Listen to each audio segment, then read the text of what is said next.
अस्सलाम नाज़रीन, मैं हूं असद अली तूर अपने प्रोग्राम असद तूर अनसेंसर्ड में।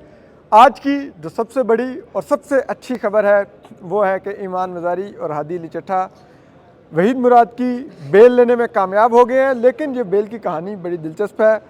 गुज़िश्ता समात पर आप ज़रा माहौल का अंदाज़ा कीजिए कि गुज़िश्ता समात पर तमाम हालात बताए गए, किन हालात में वहीद मुराद को अगवा किया गया और फिर किस तरह से एफआईए के हवाले करके एक एक्सरसाइज को कपड़े पहनाए गए और ये सब कुछ सामने था।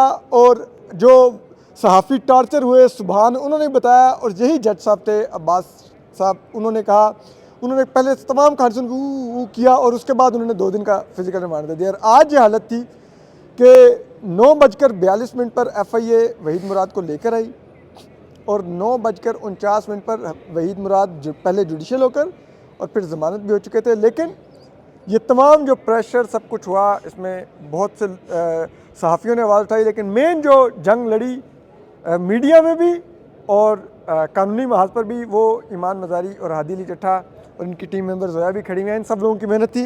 ईमान, ये कितना गैर मामूली था, क्या खदशात थे आज जब आप लोग अदालत आए, और क्या आज एफआईए का रवैया था? क्या उन्होंने आज कोई एविडेंस पेश की 2 दिन में उन्होंने तफ्तीश करके? देखें, आज भी उन्होंने कोई इस तरह का इंक्रिमिनेटिंग मटेरियल रिकॉर्ड पर वो नहीं ला सके थे और इसलिए उनकी जो रिक्वेस्ट भी थी वो टर्न डाउन हुई थी और वहीद मुराद साहब को जुडिशल कर दिया गया था।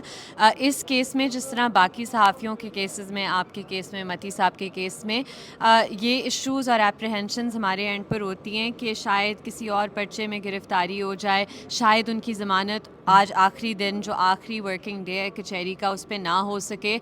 बहुत से ताख़ीरी हरबे इस्तेमाल होते हैं जिनकी हमें आदत है और हम प्रिपेयर्ड भी थे मेंटली कि अगर कुछ इस तरह का हो तो उसके लिए हमारी कोई बैकअप स्ट्रैटेजी होनी चाहिए।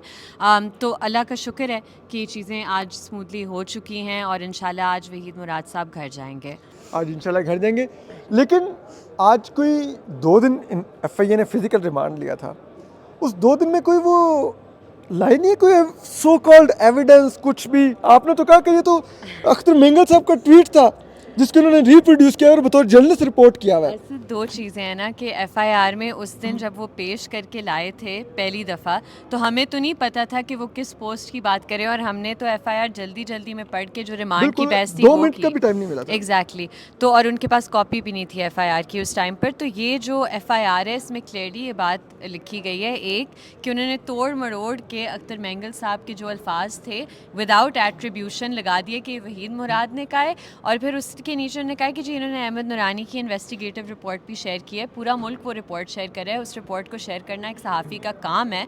बेशक आप उस पर तनकीद करें, बेशक आप उसकी तरदीद करें, लेकिन ये कहना कि आप स्टोरी ना शेयर करें या अख्तर मेंगल साहब का बयान ना शेयर करें, इस तरह तो नहीं हो सकता ना। ये तो सहाफ़ियों का काम है। और यही चीज़ हमने आज भी अदालत में कही कि इसके अलावा ये जो सेक्शंस लगे हुए हैं 9, 10, अपेरेंटली उन्होंने 11 भी ऐड कर दिया है हेट स्पीच का, और 20 और 26A जो नया पीका अमेंडमेंट के थ्रू आया है, इनके तो इंग्रेडिएंट्स ही नहीं मेकआउट होते जो आपने, अगर हम पूरी कहानी तस्लीम भी कर लेते हैं जो लिखी हुई है एफआईआर में, फिर भी ये ऑफेंसेस मेड आउट नहीं होते। हादी, आपने भी आज दलाल देते हुए कहा कि अहमद नूरानी साहब की जो स्टोरी है उसके पर ना तो पैमरा का कोई ऑर्डर है ना किसी और का है, और मैं तो ये भी ऐड करूँगा कि उसको तो अभी तक आईएसपीआर ने भी डिनाई नहीं किया ऑफिशियली। तो कैसे उसको शेयर करना जुर्म हो गया? मैं स्टोरी के कंटेंट पर मेरे भी कोई तहफ़्फ़ुज़ात हो सकते हैं, बहुत सी चीज़ें हो सकती हैं, बट अनटिल अनलेस एक प्रॉपर डिनाइल ना आए तो उसको एक जुर्म करार दे के एक सहाफ़ी जिसका काम रिपोर्ट करना है, उसने एक स्टोरी आई उसको ट्वीट कर दिया या फेसबुक पे लगा दिया। ये कब से जुर्म हो गया इस मुल्क में? क्या इस हद तक कब आ गई है? देखिए असद, ये वो फ़र्क है कि जब कोई जुर्म का इर्तिकाब होता है तो इदारे हरकत में आते हैं। जुर्म का इर्तिकाब होता है, कानून टूटता है, तो ऑन द बुक जो लॉ लिखा हुआ है वो टूट गया तो लॉ इनिशिएट होता है, साइकिल स्टार्ट हो जाता है। अगर तब ऐसा हो तो तब तो समझ आती है। ये जो आपने हालात देखे हैं अभी पिछले कुछ दिनों में, ये तब होता है जब लॉ नहीं, एक शख्स के एहसास मजरूह हो जाते हैं, एक शख्स हर्ट होता है। ये एक शख्स की कहानी है और इस मुल्क में अनफॉर्चुनेटली एक शख्स के बारे में एक स्टोरी करने, रिपोर्ट करने पे इस किस्म का भौचाल आता है कि दरवाजे टूटते हैं रातों को, माएँ टॉर्चर होती हैं, बच्चे अगवा होते हैं, उसके बाद उनको कवर देने के लिए पेश कर दिया जाता है अदालत में, और जब पेश किया जाता है तो 20 मिनट पहले एजेंसी के एहलकार एफआईए के हवाले करते हैं इस शख्स को, एक्यूज्ड को। तब इस तरह के भोंडे केस बनाए जाते हैं। और ये कितना, देखें, एक हम एक जमहूरी माशरे में रहते हैं हादी, ये कितना एक अफसोसनाक है कि यहाँ पर इदारे नहीं, शख्सियात मैटर करती हैं। और जिन भी मुल्कों ने तरक्की की है उन्होंने अपने इदारों की स्ट्रेंथ पर तरक्की की है। हम इंडिविजुअल ढूंढ रहे होते हैं, मसाया ढूंढ रहे होते हैं। बिल्कुल ऐसे है। और सबसे जो अफसोसनाक बात है, जिससे अफसोस होता है, तकलीफ़ होती है, इदारों को दिन ब दिन ज़िल्ल रुस्वा और तबाह किया जाता है। आप देखें कि ऑनरेबल कोर्ट्स का मजाक उड़ाया जाता है ना, जब ऑनरेबल मैजिस्ट्रेट्स के सामने, इवन हाई कोर्ट्स में, हेबियस में इस तरह होता है तो उनकी साख मजरू होती है, उनकी कोई सैंक्टिटी नहीं रह जाती उसके बाद। और हमें पर्सनली बहुत दुख होता है क्योंकि हम ऑफिसर ऑफ द कोर्ट हैं, हम इन अदालतों में पेश होते हैं, हमारा और बेंच का बड़ा, बार और बेंच का बड़ा गहरा ताल्लुक है। हम ऑफिसर ऑफ द कोर्ट होते नाते इनकी इज्जत करते हैं, ये भी हमें वो रिस्पेक्ट देते हैं और हम आर्ग्यूमेंट्स पेश करते हैं, दलाइल पे बात होती है।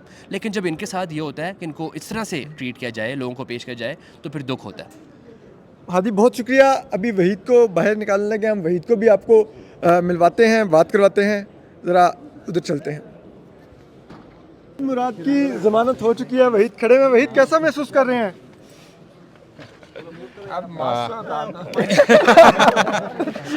अब तो आप खुद नामालूम लग रहे हैं मास्क पहन के। सब चेहरा दिखा दे, पता चले आप ही हैं।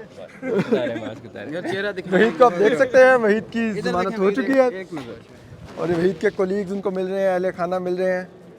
वहीद, कैसा महसूस कर रहे हैं? बस आप दोस्तों का, आपकी मोहब्बत है, बहुत शुक्रिया, थैंक यू। चलें जी। वहीद मुराद को आपने सुना। वहीद की ज़मानत हो गई है। अब वहीद को देख रहे हैं। वहीद अपने वकला का, ईमान मज़ारी का शुक्रिया अदा कर रहे हैं और सब आप देख सकते हैं वहीद को। हादी खड़े हैं, हादी का शुक्रिया अदा कर रहे हैं वहीद, और हादी और वहीद गले मिल रहे हैं। सब आप देख सकते हैं, सहाफ़ी सब इस वक्त खुशी में हैं। वहीद के कोलीग्स हैं, वहीद को मिल रहे, और वहीद मुराद, सब लोग इस वक्त एक खुशी का समा है, जश्न है। हसनात मलिक हैं, सब लोग यहाँ पर मौजूद हैं। सबसे बात करते हैं।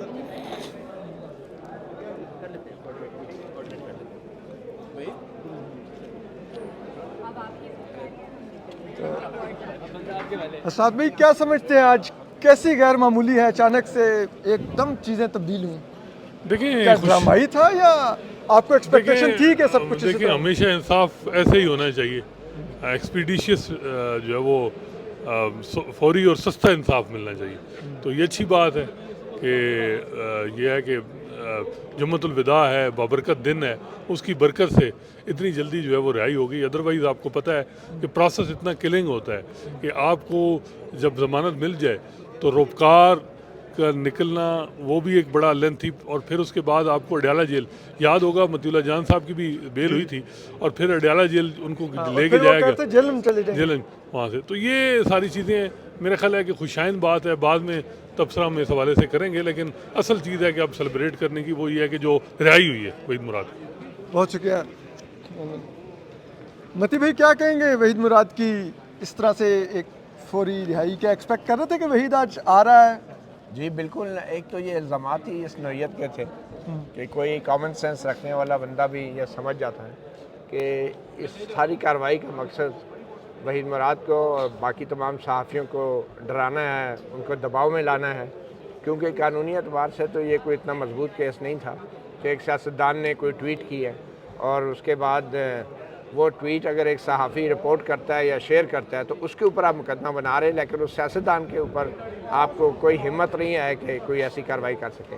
तो ये बुनियादी मकसद आजकल मीडिया को प्रेशर में लाना है, दबाव में लाना है, उनको डराना है, और मंतकी अंजाम तक किसी भी कानूनी अमल को पाकिस्तान में कभी नहीं पहुँचाया जाता। आपने देखा जितने भी केसेस हुए हैं वो मामलात जो हैं रिमांड से शुरू होते हैं और ज़मानत पे ख़त्म होते हैं, उसके बाद कोई मुड़ के नहीं देखता वो केस क्या था। और जब केसेस ऐसे कमज़ोर होंगे और झूठे होंगे तो फिर अदलिया का गैर ज़रूरी तौर पे वक्त ज़ाया होता है, सहाफ़ियों का वक्त ज़ाया होता है, कौम का वक्त ज़ाया होता है, वसाइल ज़ाया होते हैं, और जो असल मुजरम है इस माशरे के, जो दहशतगर्द हैं और जो साजिशें कर रहे हैं इस मुल्क के ख़िलाफ़, उनको पकड़ने के लिए हमारे इदारों के पास फिर वक्त नहीं होता और वसाइल भी नहीं रहते। फिर इसका मतलब तो नहीं हुआ मती भाई, जो फ्रिया अजीज़ भी कहती होती हैं कि पाकिस्तान में process is the punishment. Exactly, ये प्रोसेस ही पनिशमेंट बनाया गया है। लेकिन अफसोस इस बात का है कि जो असल मुजरम है इस मुल्क के और जिन्होंने आइन से गद्दारी की है, जिन्होंने आइन की पामाली की है, जो मुंतखब हुकूमतों का तख्ता उलटते हैं, जो साजिश करते हैं, जो उन्हें कमज़ोर करते हैं, जो मुल्क के वसाइल पे ज़बरदस्ती कब्ज़ा करते हैं, उन मुजरमों के ख़िलाफ़ तो ये प्रोसेस भी नहीं शुरू होता। और जो लोग इस मुल्क की बात करते हैं, इस मुल्क के मफाद की बात करते हैं, बुनियादी इंसानी हकूक़ की बात करते हैं, उनके लिए प्रोसेस को पनिशमेंट बना दिया जाता है। बहुत शुक्रिया मतीउल्लाह जान साहब, बहुत शुक्रिया आपके वक्त का। आप सुन रहे थे मतीउल्लाह जान साहब को। हम आपको अपडेट करते रहते हैं। वहीद अभी भी मौजूद हैं, अपने कोलीग्स के साथ खड़े हुए हैं, तस्वीरें बन रही हैं, सब एक बड़ा खुशी का समा है। आप देखिए सब जर्नलिस्ट बहुत खुश हैं। वहीद के कोलीग्स हैं उर्दू न्यूज़ से, हसनात मलिक साहब हैं, अदील सरफराज हैं, साकिब बशीर हैं, आबिद हैं, वहीद के रिलेटिव्स हैं, फरहान साहब हैं, सब लोग इस वक्त मौजूद हैं। आप देख सकते हैं इस खुशी के मौके पर सबकी मौजूदगी बड़ी अहम है। और ये देखिए आप, तो हम ज़रा एक सेल्फ़ी भी लेते हैं वहीद के साथ। जी तो नाज़रीन, यही थी वहीद मुराद की रिहाई, आपने देख ली। बड़ा ये हमारे लिए एक अहम मौका था। ये पिछले 3-4 दिन बहुत कर्ब में गुज़रे, जिस अंदाज़ में वहीद अगवा हुए, जो उनके साथ हुआ, जिससे वो गुज़रे, उनके अहले खाना गुज़रे, ये बहुत तकलीफ़ दे था। लेकिन अल्लाह का शुक्र है, अल्हम्दुलिल्लाह वहीद रमज़ान के ही मुबारक महीने में जुमअतुल वदा के दिन रिहा हो गए हैं और आज घर पहुंचकर जल्द ही अपने अहले खाना से मिलेंगे और ईद अपने अहले खाना के साथ करेंगे, जो कि बहुत ज़रूरी है। और मैं बार बार कहता हूँ, माओं को दुख मत दें, माओं को तकलीफ़ मत दें। माएँ सबकी माएँ हैं। आप अपनी माएँ भी देखिए जो सब कुछ कर रहे हैं। क्या आपको अपनी माओं में दूसरों की माएँ नज़र नहीं आ रही? अपना ख्याल रखिए। अल्लाह हाफ़िज़।